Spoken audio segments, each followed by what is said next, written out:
I think today more than 30% young adults are suffering from some symptom or the other related to hyperacidity.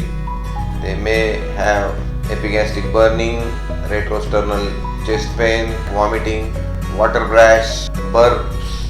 So these are the various symptoms which are produced by so-called hyperacidity. As the name suggests, it is excessive acid formation in my stomach. The hydrochloric acid in the stomach is on excessive side. Why there is such a rising incidence of hyperacidity?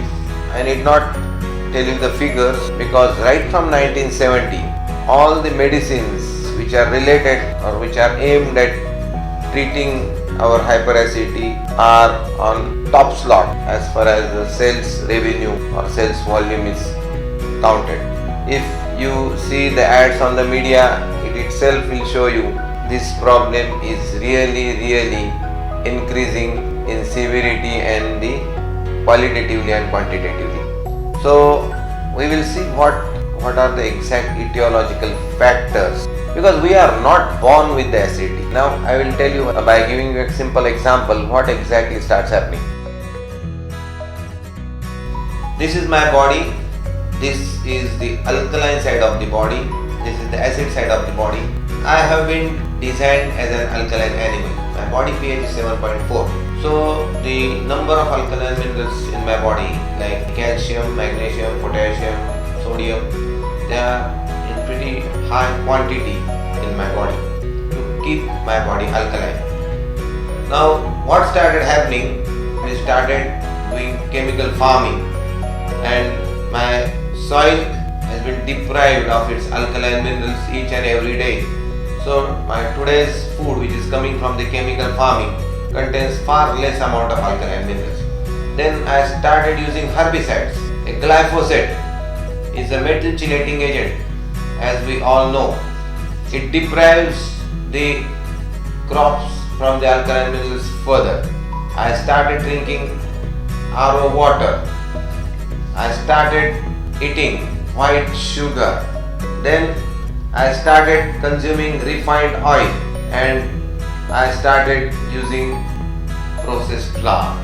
So all these things, my diet is today is containing less and less amount of alkaline minerals. So in this whole process, our body is getting lesser and lesser amount of various alkaline minerals what it is supposed to get from its water and food, and this has put us in a condition what we should call as a hypoalkaline condition.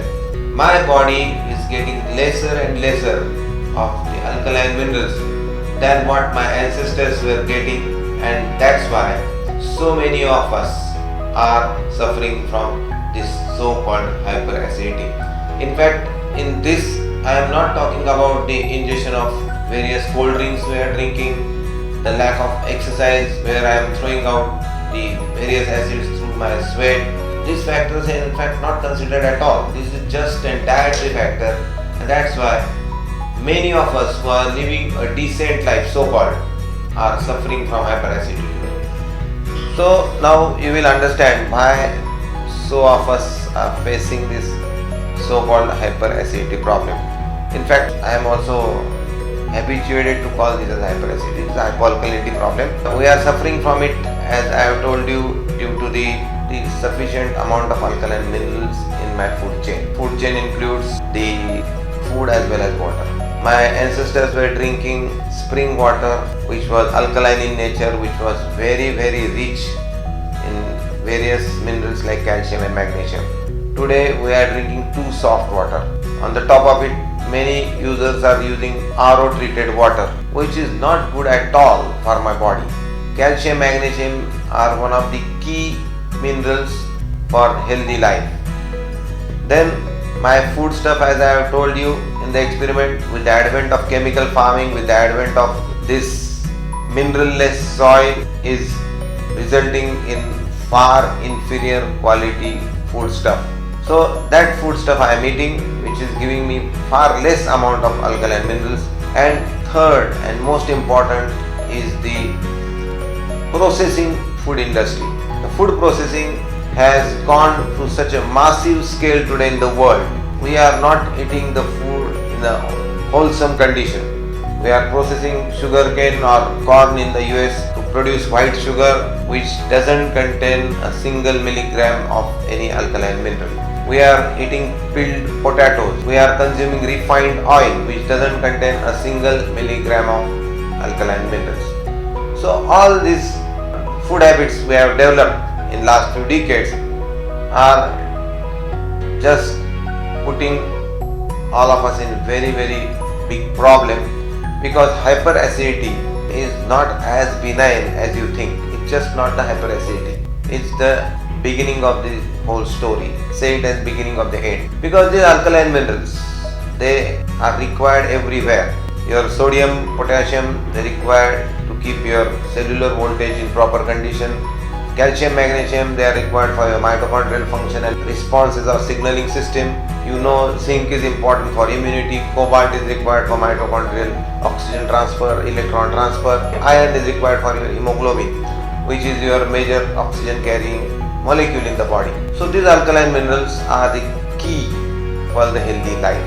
So hyperacidity, we are taking it too casually today, which is an unfortunate scenario. As I have told you, this is the beginning of the end. In fact, it is called as the seed bed for various other degenerative disorders. Right from the caries teeth or the osteoporosis, muscle dysfunction, cellular dysfunction leading to metabolic syndrome, which leads to obesity and diabetes. It can lead even to cancer. So all these problems are arising out of this hypoalkalinity. Body is giving me a clear-cut signal about some acid alkaline imbalance in my body by giving these various so-called hyperacidotic symptoms. So what should I do? I should correct the imbalance by increasing my alkaline mineral content in the food or water chain. But what am I doing at present? At present, we are prescribing various medicines which are supposed to suppress your acid production in the stomach. So this is like giving the band-aid treatment or the symptomatic treatment. The symptomatically patients are happy because their acid production goes down. Now here 3-4 things are happening. You are not correcting your hypoalkaline state. So as I have told you already, you are prone to various problems in the future. Second thing, I am just disrespecting the body design. My stomach, the acid in the stomach has not many functions allocated to it by the God. I am forgetting all of them and I am suppressing this acid production in my stomach. So by suppressing this acid production, my protein digestion is of far inferior quality and all the bad bacteria are killed by the stomach acid. This function is also hampered. Vitamin B12 activation factor, it's activated in acidic pH. That doesn't happen. All the minerals, alkaline minerals, are better absorbed in acidic medium. So we are losing that medium in the stomach. We are creating so many problems by giving this current treatment, and in fact we are not correcting as we don't go to the root cause. We are just giving the band-aid therapy to the person or a patient, and that is going to lead him to the more serious problem in the future. Now we will see how to deal with this hyperacidity problem, or correct phrase will be hypoalkalinity problem. As the name itself suggests, now once you change the name of this hypoalkalinity problem, you should improve the alkaline mineral intake in your diet. So first thing, drinking alkaline water. Second thing is the alkalizing food. What is alkalizing food? There are many misconceptions. All the fruits, vegetables, sprouts, they makes you alkaline. So my diet, the 90% of 80% of my diet should come from things which are coming from the nature. Today we are taking less of them, we are having more of the factory made food, and this is putting me into the acidic condition. Exercising person is sweating out the acidic sweat. That is also giving him the sufficient room to maintain his or her alkalinity. Sitting in the AC for 24 hours, not doing exercise is also a very big enemy of the hyperacidity problem. So as I have told you, drink lot of alkaline water. You should have a very high quantity of alkalizing minimum salt, then processed flour, RO water if you have, don't use RO water. Fourth thing is the refined oil, which is zero in alkaline minerals, don't consume it. And fifth and most important is white sugar. So avoid all these things. Keep them to the minimum in your lifestyle. Your body will be in much better shape health wise, and what the future problem you may develop due to hyperacidity, you may get away with these steps.